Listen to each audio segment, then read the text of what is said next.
Welcome. In front of me is a Nokia 4.2, and today I'll show you how to enable the developer options.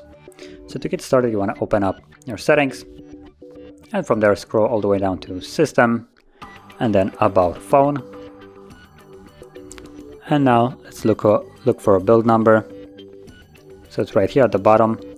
Tap on that 7 times and you'll see either if you have a pattern or some kind of protection, you'll need to confirm it. And if you don't, you'll see immediately you are now a developer.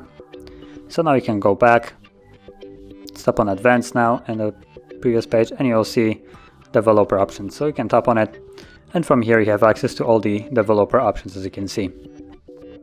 And I would also discourage you from switching all of these at random if you don't know what they do. Some of them might actually reset your device or change how it actually functions, so it could mess up your device in a way. And if you want to find something, I don't know, useful, for instance, there are things like animation speeds which you can mess around with. Those will just change how quick the animations go through on your device, and stuff like that.